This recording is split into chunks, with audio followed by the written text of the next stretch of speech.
Bonjour, donc moi c'est Mélanie Biberian, je suis directrice commerciale de la société BIMO Technologies. Aujourd'hui on va parler de la sauvegarde des données de santé. On va rester sur une présentation assez globale, on ne va pas rentrer dans trop de techniques pour que ce soit accessible pour tout le monde. Je suis accompagnée de Dimitri Marchand de la société Corwin et de Thomas Breton de la société GPL Expert. Donc ils vont intervenir sur des cas clients à la fin de la présentation. Si vous avez des questions, on va essayer de les garder pour la fin. Si vous voulez intervenir, intervenez, ça sera plus interactif. Donc on va aborder les problématiques de sauvegarde, les solutions de sauvegarde BIMO, la problématique de la sauvegarde des données dans le cadre de la santé et les différents cas clients que nous avons à vous présenter. Alors ça, c'est le truc pas sympa, mais on va commencer par un vendeur d'alarme.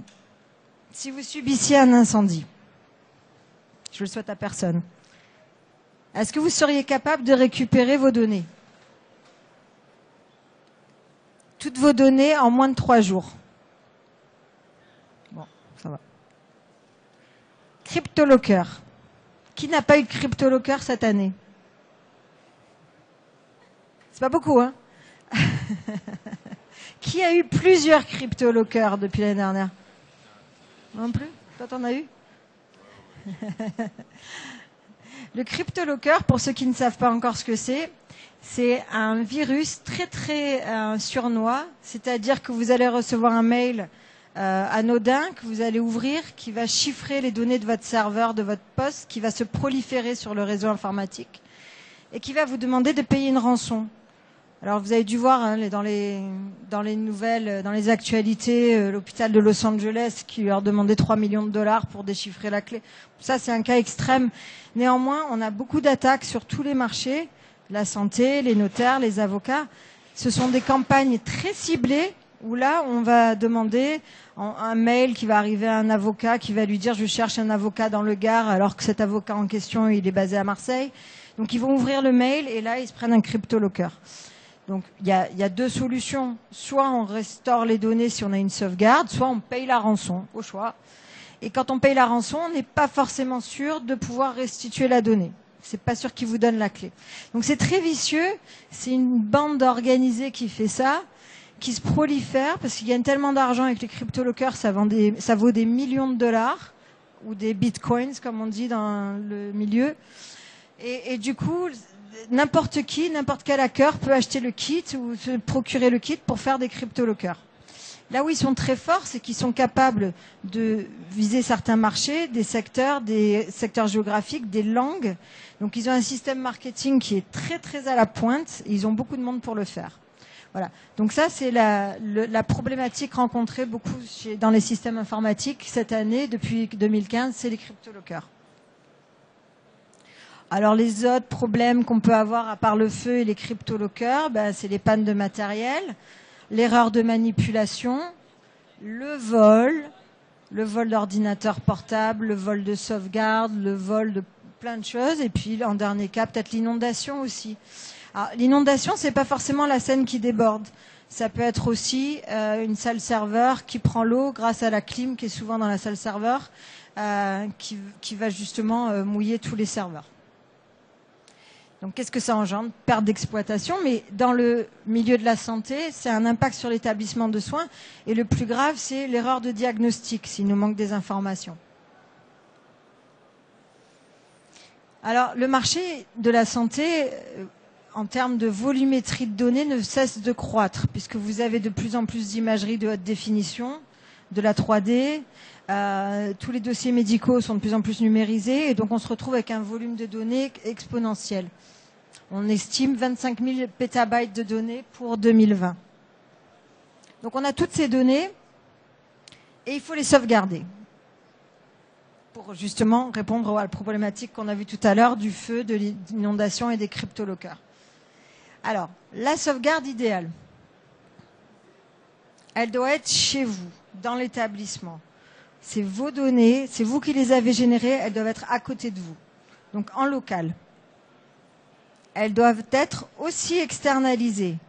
Parce qu'en cas de problème, il faut pouvoir retrouver ces données. Donc si ça brûle, s'il y a l'inondation, il faut avoir une version dehors. Elles doivent être chiffrées pour des raisons évidentes de confidentialité. Éprouvées, vous n'êtes pas là pour essuyer des plâtres, vous n'êtes pas là pour essayer les bêta-versions de tout. Compatible avec différents systèmes d'exploitation, puisque votre parc n'est pas forcément homogène et qu'on peut se retrouver avec différentes catégories de serveurs de postes à sauvegarder. HDS, et on va y arriver. HDS, ça veut dire hébergeur de données de santé, donc ça doit rentrer dans le cadre de la ZIP, on va y arriver juste après. Avec un rapport automatisé pour savoir ce qui se passe. Vous devez être au courant si votre sauvegarde s'est bien faite ou mal faite. Réversible. Vous devez pouvoir récupérer la donnée que vous avez sauvegardée. C'est la base. Hein. Néanmoins, c'est important de pouvoir restaurer la donnée. Et automatisé pour éviter le facteur humain qui va faire que ça peut être la pièce défaillante du système. Alors, ce que vous pouvez encore avoir chez vous, c'est des cassettes de sauvegarde. Alors la cassette de sauvegarde, on va dire, c'est la version du magnétoscope qu'on avait il y a encore quelques dizaines d'années, Je ne sais pas si vous avez essayé de ressortir une cassette de un VHS récemment et de le mettre dans un magnétoscope. Je ne sais pas si vous avez vu la qualité de l'image. La cassette, elle a un problème, c'est que la donnée s'abîme. Donc la cassette s'abîme, donc c'est des supports qui ne durent pas. Donc c'était bien, c'est ce qu'il y avait de mieux. C'est has-been, dépassé. Si vous avez encore des cassettes, jetez-les, ça ne sert plus à rien, c'est complètement dépassé.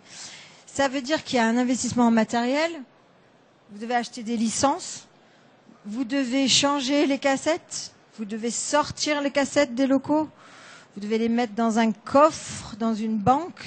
Alors, je ne sais pas s'il y en a qui le font, mais c'est ce que vous êtes censé faire quand vous avez des cassettes de sauvegarde.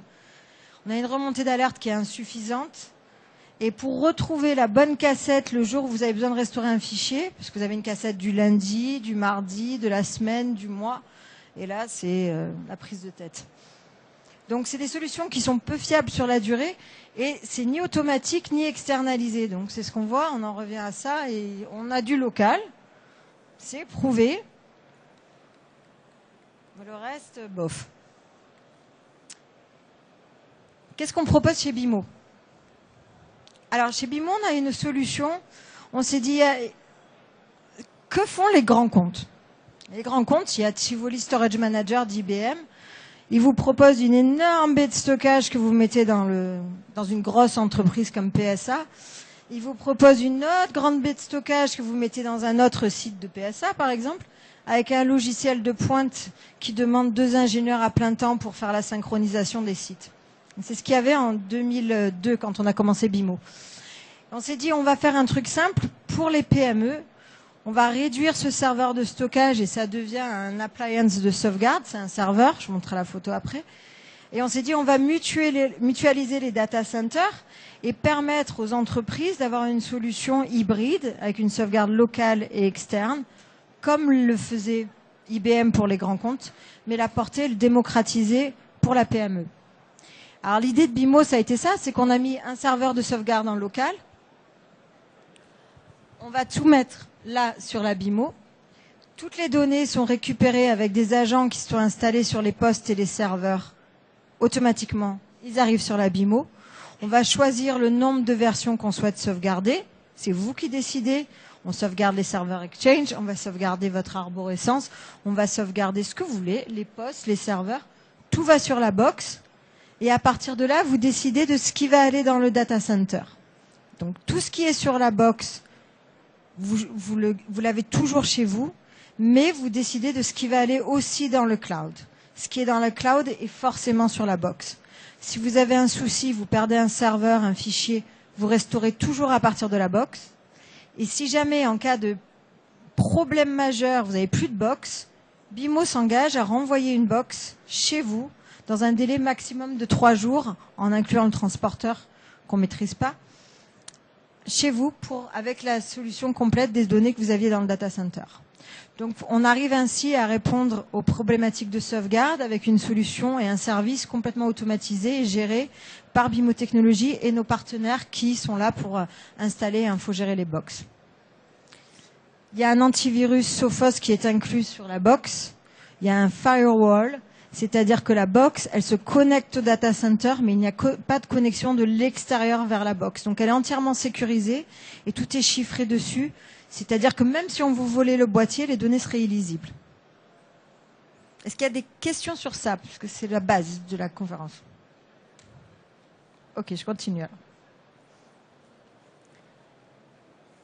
Donc pour BIMO, la solution à la base, on a 2 data centers à Marseille et à Lyon.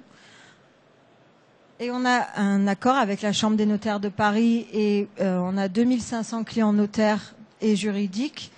Et c'est pour ça qu'après on va arriver sur la santé. C'est qu'on a aussi une solution qui s'appelle le BIMO to BIMO. Alors BIMO to BIMO, l'idée c'est les clients qui veulent pas aller dans le cloud.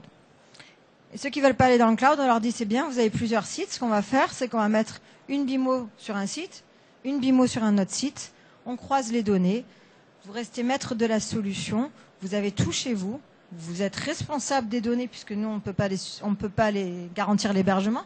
Néanmoins, vous avez une solution clé en main, automatique et externalisée pour sauvegarder vos données.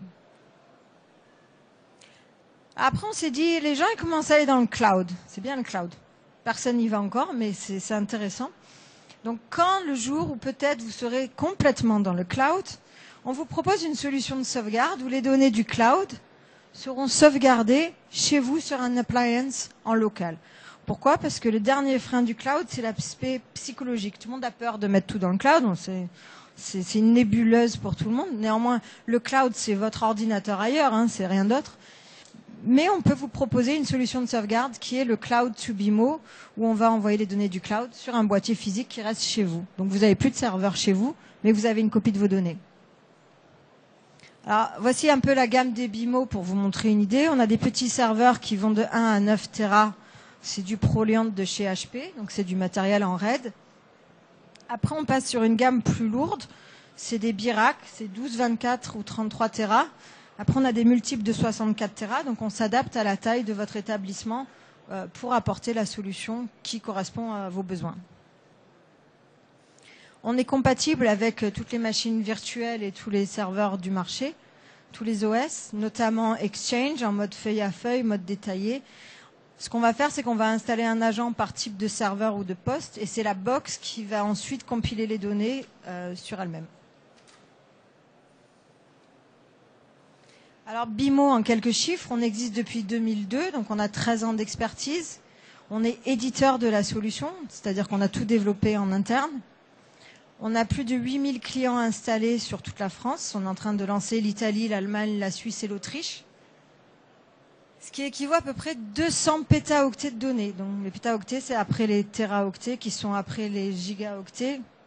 Donc c'est des gros volumes de sauvegarde que nous avons. Et ça fait à peu près 30 000 serveurs post-sauvegardés.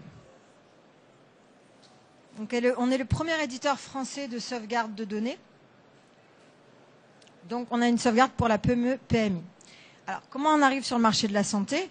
Simplement parce qu'on s'est rendu compte qu'en restant sur le franco-français, on a été très fort sur le juridique, on s'est dit on va arriver sur le marché de la santé. Et le marché de la santé, il est fortement réglementé. Donc on a vu tous les différents organismes, on s'est arraché les cheveux pendant 2 ans pour essayer de comprendre comment ça fonctionnait.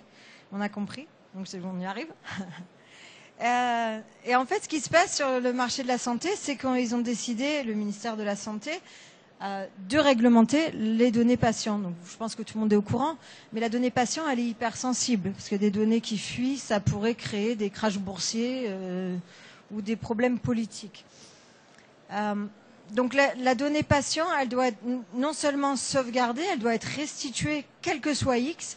Donc l'établissement de soins qui a généré cette donnée est obligé de rendre la donnée sur demande du patient. Donc pour pouvoir restituer la donnée quel que soit X, on a bien compris qu'il fallait une sauvegarde locale, externe et sécurisée. Donc on est les premiers à avoir lancé une offre de sauvegarde hybride, donc la solution BIMO to Cloud, sur le marché de la santé. Ça, j'y passerai après, ça c'est les chambres notaires de Paris. Donc on en arrive sur la loi Kouchner dont je venais de parler. Donc on doit pouvoir restituer la donnée, quel que soit X. Est-ce que c'est clair pour tout le monde? Donc l'agrément hébergeur de données de santé est fourni par la ZIP Santé avec des dossiers que pas mal de personnes ont réussi à avoir. Ce qu'il faut savoir, c'est que cet agrément, il n'est pas le même selon les différentes sociétés. Il y a des hébergeurs qui ont un agrément global et il y a des éditeurs qui ont des agréments pour leurs solutions.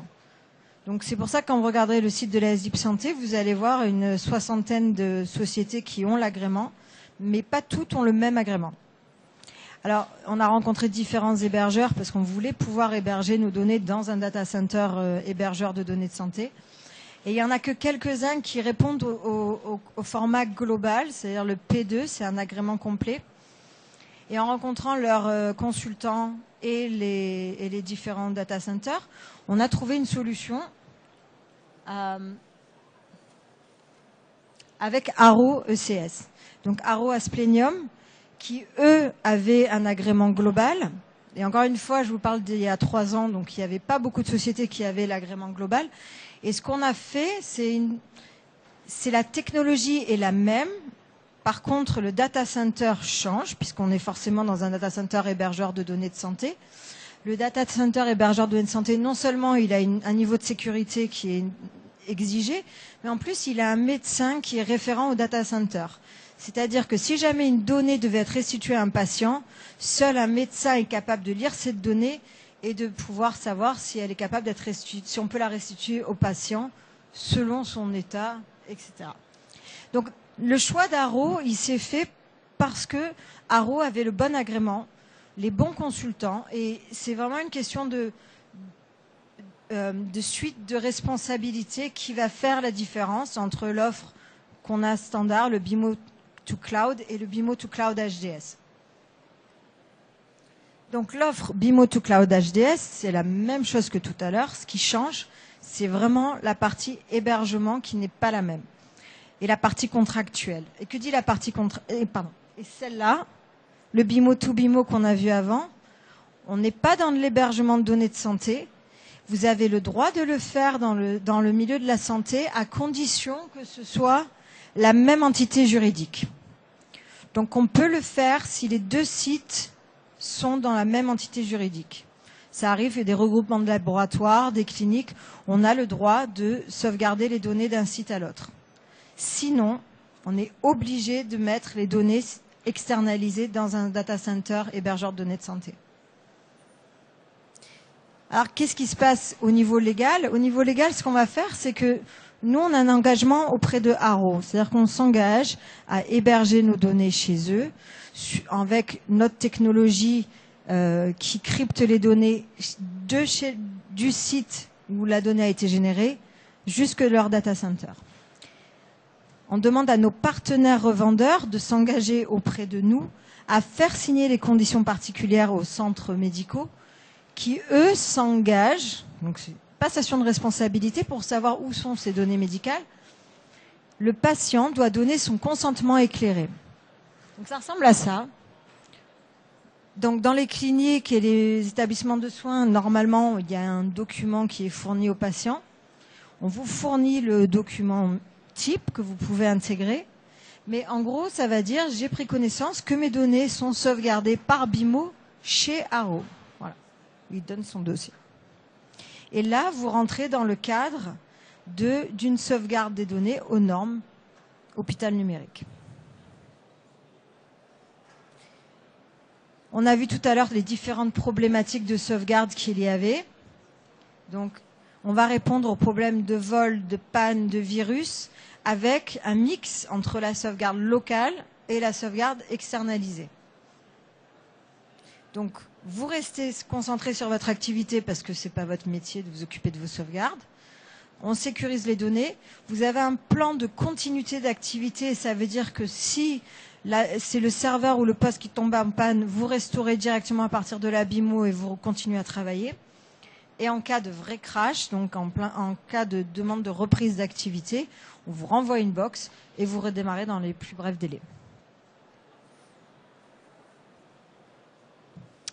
Alors je vais passer la main à Dimitri qui va nous parler de sa mise en place chez Corwin. Corwin est partenaire de BIMO depuis 4-5 ans. Ouais, c'est ça. Tout à fait, oui. Merci. Donc, bonjour à tous. Donc, je suis Dimitri Marchand, je fais partie du groupe Corwin Evolucare. Je suis technicien système et réseau. Donc, nous sommes éditeurs de logiciels de santé, donc, comme par exemple notre logiciel Osiris. Donc, il est indispensable pour nous d'assurer une continuité des soins, même en cas de crash informatique. Donc, il s'agit d'ailleurs d'un prérequis de la certification HAS et du programme Hôpital Numérique, notamment. Nous avons travaillé et testé plusieurs éditeurs de sauvegarde ces 10 dernières années, mais aucun ne correspondait vraiment à nos attentes, c'est-à-dire qu'on recherchait une solution facile à mettre en place, facile à déployer, intuitive, l'interface web par exemple, et une restauration rapide et fiable. Donc BIMO répond amplement à ces critères. Donc nous avons adopté la solution BIMO il y a maintenant 4 ou 5 ans. Et donc depuis ce début d'année, comme l'expliquait tout à l'heure Mélanie, nous avons énormément sollicité l'appliance BIMO due à cette recrudescence de virus ransomware. Donc ces attaques de virus qui prennent en otage vos données dans le but de vous estorquer une rançon. Donc le seul moyen de s'en sortir donc est de passer par une restauration de sauvegarde. Donc je vais prendre l'exemple d'un de nos établissements. Donc il s'agit de la clinique Les Feuillades, donc un établissement situé à Aix-en-Provence. Il s'agit d'un établissement de soins de suite et de rééducation de 138 lits. Donc je vais vous expliquer déjà l'architecture que nous avons mis en place pour bien voir les sécurités et que malgré tout ça, on a quand même été impacté. Donc juste, bon là je vais rentrer un peu plus à l'aspect technique, mais on a mis en place un cluster Hyper-V. Donc il s'agit d'une grappe de serveurs qui permet donc d'avoir une tolérance aux pannes en cas de défaillance d'un des serveurs et du coup d'apporter une continuité d'activité. On a couplé ce cluster Hyper-V avec l'architecture BIMO. Donc, comme le disait tout à l'heure Mélanie, il y a donc deux solutions. Soit vous avez le box-to-box, donc les deux BIMO au sein de l'établissement. Donc, qu'est-ce qu'on a fait? On a donc deux boîtiers. Nous les avons disposés à des endroits les plus extrêmes possibles pour éviter tout ce qui est dégâts des eaux ou incendie. Le but du jeu, c'est de se dire, voilà, si j'ai un incident de ce type, il faut absolument que j'ai au moins un boîtier qui soit accessible. Ensuite, pourquoi deux boîtiers? Imaginons que on a ce boîtier-là qui tombe et qu'au même moment, un utilisateur vient vous voir en disant « Écoutez, j'ai un document à récupérer, il date d'une semaine. » Pas de panique. Du fait qu'il y a une réplication automatique sur le deuxième boîtier, vous ne perdez pas votre archivage. D'accord? Donc ça, c'est le premier point. Et en plus, ça fait, entre guillemets, tampon.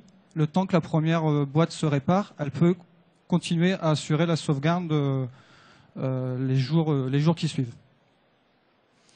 Au niveau sécurité, on a bien évidemment mis un pare-feu permettant d'être contaminé par ces attaques provenant d'Internet. Donc malgré tous ces dispositifs, la clinique a tout de même été victime d'un de ces virus. L'intrusion a été détectée sur un poste via un mail frauduleux. Donc ensuite, le virus s'est propagé sur l'ensemble des applications, mais surtout rendant inutilisable notre solution de dossier patient Osiris. Donc deux moyens de s'en sortir, ce qu'on a expliqué tout à l'heure. Donc soit payer la rançon, ce qu'on a évidemment déconseillé au directeur de l'établissement pour des raisons évidentes, de dire soit il débloque la situation et tiens, il a payé une fois, pourquoi pas recommencer dans une semaine. Donc là, nous avons du coup très facilement pu restaurer les 8 serveurs virtuels. Je ne sais pas si tu peux revenir en arrière. Donc nous avons toute cette architecture-là où il y a donc les 8 serveurs virtuels et 4 heures après l'attaque, nous avons pu remettre en production l'établissement. Donc depuis cet incident, nous avons eu plusieurs autres établissements et nous avons pu restaurer à 100% l'ensemble des données et repartir sur une architecture saine. Voilà. Je vous remercie et je reste disponible si vous voulez à la fin de la présentation.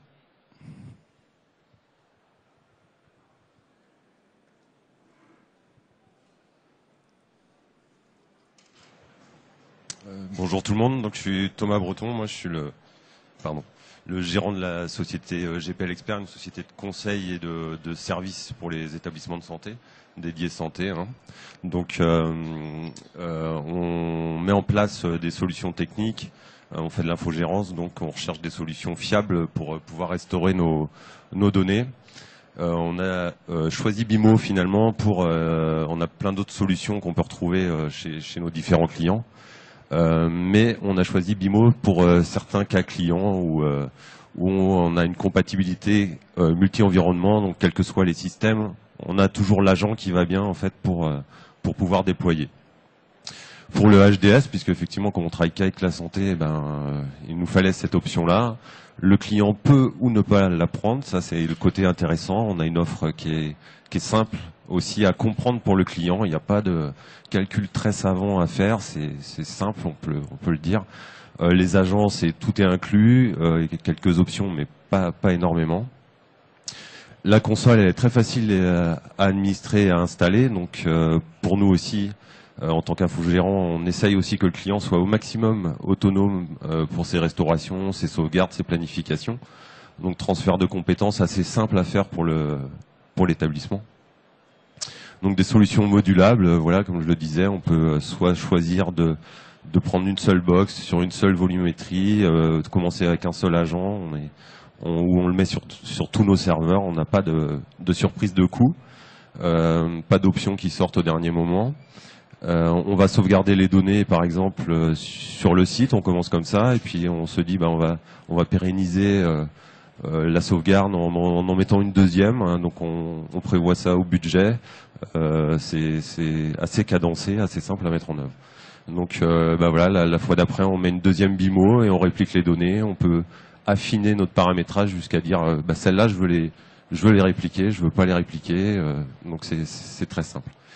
La prise en main à distance des box, la supervision et la console de monitoring aussi qui nous permettent d'avoir comme les autres logiciels bien sûr, mais d'avoir des informations précises sur l'état de vos sauvegardes. Ça nous permet du coup d'être proactifs, de voir ce qui n'a pas été sauvegardé, les problèmes qu'il peut y avoir, de l'anticipation et du contrôle de sauvegarde assez simplifié. Surtout quand on a, comme nous dans notre métier, plusieurs clients.